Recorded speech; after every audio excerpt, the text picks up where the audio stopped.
Cinema ప్రేక్షకులకి నమస్కారం. ఇవాళ మనం 4th ఎపిసోడ్లో ఉన్నాం. Story, screen play, dialogues is equal to cinema. ఈ విషయాన్ని గురించి మనం గత 3 ఎపిసోడ్లలో చాలా విషయాలు తెలుసుకున్నాం. ఇంకా తెలుసుకోవాల్సింది చాలా ఉంది.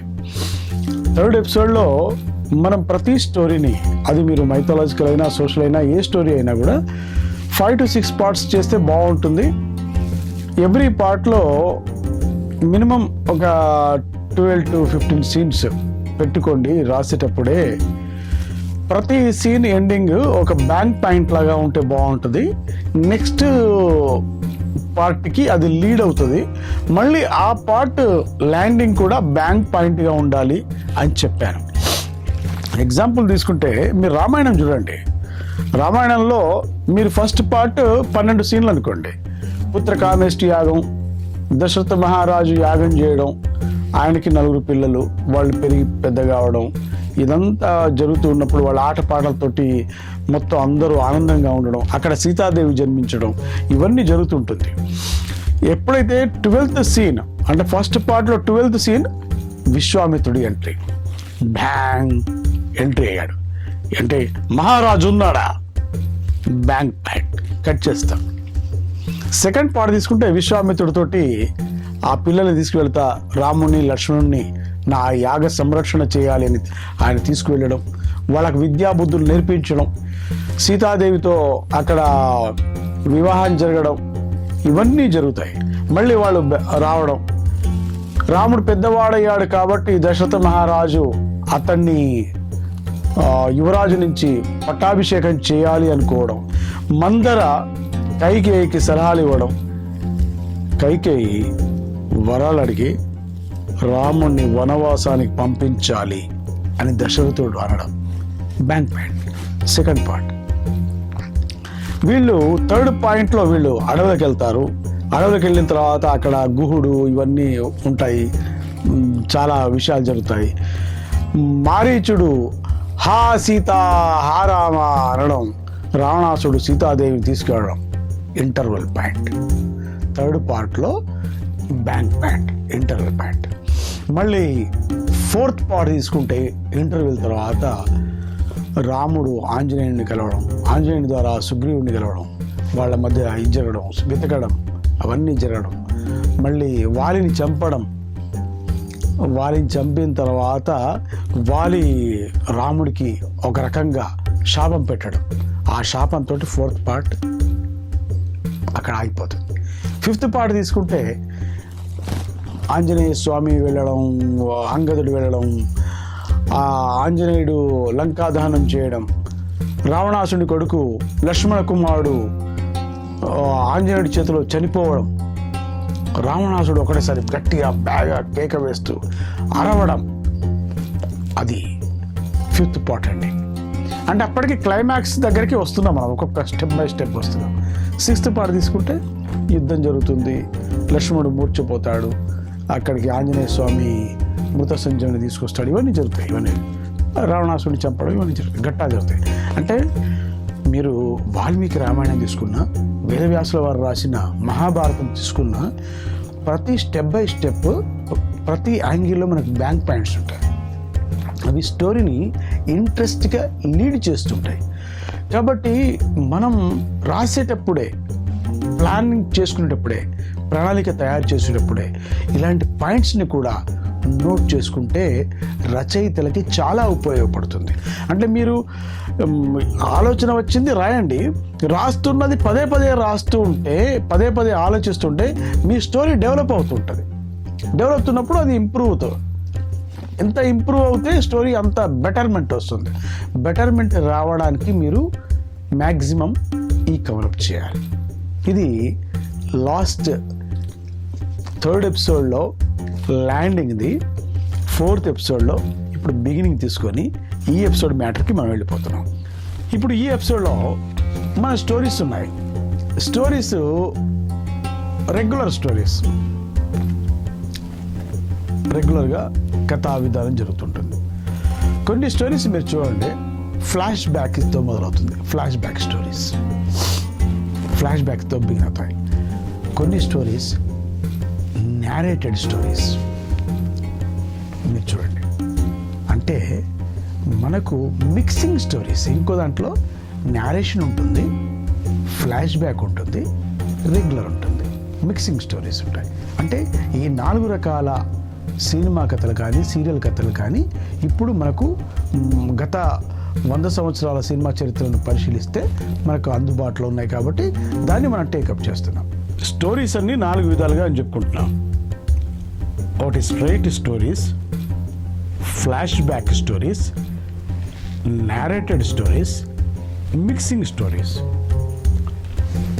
స్ట్రైట్ స్టోరీస్లో కథ యాజ్ ఇట్ ఈస్గా మొదలవుతుంది, కంక్లూజన్తో ఎండ్ అవుతుంది. విలన్ చనిపోవడం లేదా హీరో హీరోయిన్ కలుసుకోవడం అది జరిగిపోతుంది, మొదలుకోవడం. అక్కడ ఎలాంటి ప్రాబ్లం లేదు. నేరేటెడ్ స్టోరీస్లో మళ్ళీ రకాలు ఉంటాయి.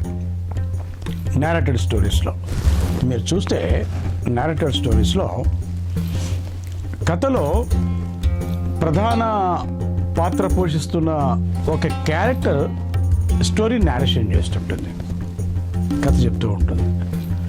లేదా టైం స్టోరీ నేరేషన్ చేస్తుంటుంది. మీరు మహాభారత్ సీరియల్ చూసే ఉంటారు. అందులో మై కాలం చెప్తుంటుంది, లేదా ఏదో ఒక క్యారెక్టర్ ఏదో ఒకటి చెప్తుంటుంది. లేదా ఒక ఫిక్షనల్ క్యారెక్టర్ స్టోరీ నేరేషన్ చేస్తూ ఉంటుంది. ఇవి నేరేటెడ్ స్టోరీస్. ఈ నేరేటెడ్ స్టోరీస్లో ప్రతిసారి ఆ క్యారెక్టర్ రావడం, స్టోరీని లీడ్ చేస్తూ ముందుకు తీసుకెళ్ళిపోవడం, క్లైమాక్స్లో కూడా క్లైమాక్స్ని కూడా ఎండ్ చేసే ముందర ఆ క్యారెక్టర్ వచ్చేసి దాన్ని కంక్లూడ్ చేయడం అనేది ఉంటుంది. ఇది మనకేంటంటే ప్రధానంగా యక్షగానాల నుంచి, థియేటర్ నుంచి వచ్చిన ప్రక్రియ. స్టేజ్ మీద నాటకాలు వేసేటప్పుడు విదూషకుడి పాత్ర కానీ ప్రయుక్త పాత్ర కానీ ముందుగా వచ్చి మీరు ఇలాంటి ఒక సబ్జెక్ట్ చూడబోతున్నారు, ప్రేక్షకులకు లేదా ప్రజలకు అవసరమైన గొప్ప సబ్జెక్ట్ ఇది, స్వాతంత్ర పోరాటం గురించి కావచ్చు, లేదా ఒక రామాయణం గురించి కావచ్చు, ఒక పౌరాణికం గురించి కావచ్చు, ఒక ఇలాంటి వాటి గురించి ఆ పాత్రలు వచ్చి చెప్పి ప్రజల్ని కొంచెం ఇంట్రెస్ట్ క్రియేట్ చేసి ఆ విదూషకుడి పాత్ర లేదా ప్రయుక్త పాత్ర పక్కకి వెళ్ళిపోతే నాటకం మొదలయ్యేది. మళ్ళీ మధ్యలో ఎక్కడన్నా చిన్న చిన్న ఇంపార్టెంట్ టైంలో ఆ క్యారెక్టర్ వచ్చేసి మళ్ళీ కొంచెం నేరేషన్ చేసి కథను నడిపించి వెళ్ళిపోయేది. చివరికి కూడా ఇట్లా ముగింపులో కూడా ఈ పాత్ర వచ్చి ప్రయుక్త పాత్ర. ఇది ఎక్కువ యక్షగానాల ప్రక్రియ నుంచి నేరేటెడ్ స్టోరీస్ మనం తీసుకున్నాం. అదేవిధంగా flash back stories. Flash back stories ఏంటంటే ఒక పాత్ర ఓపెన్ చేస్తే డైరెక్ట్గా ఆ పాత్ర ఆలోచిస్తూ ఉన్నప్పుడు స్టోరీ క్రియేట్ చేయడం, లేదా వాడికి ఉరి వేస్తున్నప్పుడు ఒక ముఖ్యమైన పాత్రని ఆ ఉరికంబం ఎక్కుతున్నప్పుడు ఏదో కథంతా జరిగిపోయి చివరిలో ఆ వ్యక్తి ఉరివేయబడడం, ఇట్లాంటి ఏదో ఒక ఓపెనింగ్ సీన్లో ఒక ఇంట్రెస్ట్ క్రియేట్ చేసి తద్వారా టోటల్ స్టోరీ నడిపించి మళ్ళీ ఎండ్లో ఆ స్టోరీ క్లోజ్ చేయడం. అంటే ఒక్కొక్క రచయితకి ఒక్కొక్క దర్శకుడికి ఒక విధానం ఉంటుంది. All kind of different kind of flash back stories. ట్రీట్మెంట్లో ఈ నేరేటెడ్ స్టోరీస్ కానీ ఫ్లాష్ బ్యాక్ స్టోరీస్ కానీ చాలా జాగ్రత్తగా రచయిత రాయాల్సి వస్తుంది. ఏ మాత్రం కొంచెం తప్పు చేసినా కూడా మొత్తం టోటల్ దెబ్బతింటుంది స్టోరీ. కాబట్టి చాలామంది రైటర్లు స్ట్రైట్ స్టోరీస్కి వెళ్ళిపోతారు.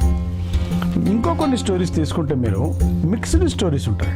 అంటే స్ట్రైట్గా స్టోరీ స్టార్ట్ అవుతుంది, మధ్యలో ఫ్లాష్ బ్యాక్ వెళ్ళిపోతుంది. మీరు మగధీర చిత్రంలో మీరు అదే చూస్తారు. స్ట్రైట్ స్టోరీ స్టార్ట్ అవుతుంది, కొంత పాట వెళ్ళిపోయిన తర్వాత ఒక 30% సినిమా రన్ అయిన తర్వాత ఫ్లాష్ బ్యాక్ వెళ్ళిపోతుంది. అట్లాగే మీరు బాహుబలి చూడండి, బాహుబలి ఫ్లాష్ బ్యాక్ స్టోరీ. అట్లాగే నేరేషన్ సినిమాల్ని కనుక మనం ఎగ్జాంపుల్గా తీసుకుంటే మహేష్ బాబు సినిమా అర్జున్, అది నేరేటెడ్ స్టోరీ. అలాగే నాగ చైతన్య తమన్నా నటించిన 100%లో నేరేటెడ్ స్టోరీ. అట్లాగే మన వెంకటేష్ బాబు గారు నటించిన ఘర్షణ చిత్రం నేరేటెడ్ స్టోరీ సినిమాను రన్ చేస్తుంటారు. ఇవి ఎక్కడ మిస్ఫైర్ అయినా కూడా ఇలాంటి స్టోరీస్ టోటల్ ప్రాజెక్ట్ దెబ్బతింటుంది. కాబట్టి నేరేటెడ్ స్టోరీస్ కానీ ఫ్లాష్ బ్యాక్ స్టోరీస్ కానీ తీసుకోవాలి అని కొత్త రచయితలు అనుకుంటే మాత్రం చాలా కత్తి మీద సాహసం లాంటిది అనమాట. చాలా జాగ్రత్తగా డీల్ చేయాల్సి వస్తుంది. మీరు ఎగ్జాంపుల్గా ఇలాంటి చాలా సినిమాలు, చాలా సీరియల్స్ వాచ్ చేయవచ్చు. ముఖ్యంగా రచయితలు తీసుకోవాల్సిన జాగ్రత్తలు ఏంటంటే స్ట్రైట్ స్టోరీసే రాయండి ఎక్కువ. మీరు ఇలాంటి ఫ్లాష్ బ్యాక్ స్టోరీస్కి, నారేటెడ్ స్టోరీస్కి వెళ్ళకుండా ప్లస్ మిక్స్డ్ కూడా స్ట్రైట్ స్టోరీలో నేరేషన్ని లేదా స్ట్రైట్ స్టోరీస్లో ఒక ఫ్లాష్ బ్యాక్ని మిక్స్ చేయాలని కూడా. ఇప్పుడు ఫ్లాష్ బ్యాక్లో కూడా ఎట్లా ఉంటుందంటే ఇన్సిడెంటల్ ఫ్లాష్ బ్యాక్స్ ఉంటాయి. ఒక స్ట్రైట్ స్టోరీలో ఒక పాత్రకి ఒక సంఘటన గుర్తు రావడం, లేదా పాత్రకి ఒక పీరియడ్ గుర్తు రావడం, ఒక పరిస్థితులంతా అంటే తాను పెరిగిన వాతావరణం అంతా. అంటే ఇప్పుడు హీరో ఒక 22 సంవత్సరాలు 23 సంవత్సరాల వయసు ఉన్నప్పుడు ఒక పాత్రని కలిస్తాడు. ఆ పాత్రను ఎక్కడో చూసినట్టుగా అనిపిస్తుంది. చూసినప్పుడు ఆ ఫైల్ తీసుకుంటూ ఉన్నప్పుడు ఆ తీసుకున్న టైంలో ఫ్లాష్ బ్యాక్ వెళ్ళిపోతే చైల్డ్హుడ్ గుర్తొస్తుంది. Period flash back, incident flash back, ఇలాంటివన్నీ కూడా స్టోరీలో ఇంక్లూడ్ చేస్తే పర్వాలేదు. అది చిన్న ఒక 2-3 సీన్ల వరకు లేదా 4-5 సీన్ల వరకు పరిమితం చేసుకోవాలి. కానీ ఎక్కువ మ్యాక్సిమం స్టోరీని మీరు ఫ్లాష్ బ్యాక్ మీద, నేరేషన్ మీద నడిపిస్తారంటే మాత్రం డేంజర్ అవుతుంది. కాబట్టి కొత్త రచయితలకి సిన్సియర్ అడ్వైజ్ ఏంటంటే మీరు స్ట్రైట్ స్టోరీస్ మీద ఎక్కువ కాన్సన్ట్రేట్ చేస్తే బాగుంటుందని మా సూచన. ఈ ఎపిసోడ్లో మన సినిమా ప్రేక్షకులకి నేను చెప్పిన విషయం ఏంటంటే 4 stories, narrated stories, flash back stories, straight stories, mixing stories. ఈ 4 విధానాల్లో మీరు ఎంచుకునే స్టోరీ స్ట్రైట్ స్టోరీ అయితే బాగుంటుందని సూచిస్తున్నాను. ఇది మీ ఇంపార్టెంట్ పాయింట్ అనమాట. తర్వాత మీరు స్టోరీ ఎంచుకున్న తర్వాత క్యారెక్టరైజేషన్ అనేది కూడా స్టోరీ టైంలో ఇంపార్టెంట్. క్యారెక్టరైజేషన్ ఎందుకంటే స్క్రీన్ ప్లే తయారు చేసుకోవడానికంటే ముందు ఎవ్రీ మెయిన్ క్యారెక్టర్స్ ఏవైతే మీ స్టోరీలో ఉంటాయో వాటి యొక్క మనస్తత్వ విశ్లేషణ అనేది మీరు డిసైడ్ అయిపోవాలి. మీ హీరో ఏ టైప్ ఆఫ్ క్యారెక్టర్లో ఉండాలి, హీరోయిన్ ఎలా ఉండాలి, వాళ్ళ పేరెంట్స్ ఎలా ఉండాలి, దాంట్లో విలన్ ఎలా ఉండాలి. ఈ మెయిన్ క్యారెక్టర్స్ యొక్క మనస్తత్వ విశ్లేషణ అనేది చాలా ఇంపార్టెంట్. ఎందుకంటే ఇప్పుడు రామాయణం ఎన్ని సంవత్సరాల కింద రాశారు లేదు, బట్ రాముడి క్యారెక్టర్ ఎట్లా ఉంది, సీతా క్యారెక్టర్ ఎట్లా ఉంది, లేదా మన మహాభారతం చూసుకుంటే సుయోధనుడు ఎలా ఉన్నాడు, కర్ణుడు ఎట్లా ఉన్నాడు, అంటే ఒక పాత్రకి ఒక స్వభావం అనేది క్రియేట్ కావాలి. ఊరికే స్టోరీ రన్ చేయడం ఒకటే కాదు, పాత్రకి పాత్ర స్వభావం లక్షణం కావాలి. స్వభావం లక్షణం అనేది మోస్ట్ ఇంపార్టెంట్. స్వభావాలు లక్షణాలు లేకుండా పాత్రలు క్రియేట్ చేస్తున్నామంటే అది ఇన్స్టెంట్ ఫుడ్ అనమాట. మీరు ఆకలి అయిపోయింది, తొవ్వలు ఎక్కడేదో కనబడింది, అక్కడ రోడ్డు పక్కన నిలబడ్డారు, తిన్నారు, వెళ్ళిపోయారు, అదేం ఉపయోగం లేదు. ఎన్నో స్టోరీస్ వస్తున్నాయి, 100 స్టోరీస్ వస్తున్నాయి, అయిపోతున్నాయి. ఇవాళ వచ్చింది today's paper is tomorrow's waste paper, today's film is tomorrow's waste film, or tomorrow's library film. ఇట్లా ఉండకూడదు. మనం చేసే ప్రాజెక్ట్ ఏదైనా, మనం రాసే స్టోరీ, అది మీరు షార్ట్ ఫిల్మ్ స్టోరీ కావచ్చు, సినిమా స్టోరీ కావచ్చు, సీరియల్ స్టోరీ కావచ్చు, మీ కథలో కథానాయకుడు లేదా కథానాయకి ముఖ్యమైన స్వభావం కలిగి ఉండాలి. ఆ స్వభావం అనేది ప్రేక్షకులని కథకి దగ్గర చేస్తుంది. ప్రేక్షకులు ఎందుకంటే మీరు చూడండి, శోభన్ బాబు గారి సినిమాలు లేదా నాగేశ్వరరావు గారి సినిమాలు, రామారావు సినిమాలు, అందులో ఆ సినిమా చూస్తున్నప్పుడు ప్రేక్షకుడు పాత్రల్లో తనల్ని తాను చూసుకునేవాడు. కాబట్టి ప్రతి ప్రేక్షకుడు ఆ పాత్రల్లో తనల్ని చూసుకోవాలి, ఆ హీరోలో తన హీరోయిజం చూసుకోవాలి, ఆ హీరోయిన్లో లేడీస్ అట్లా చూసుకోవాలి.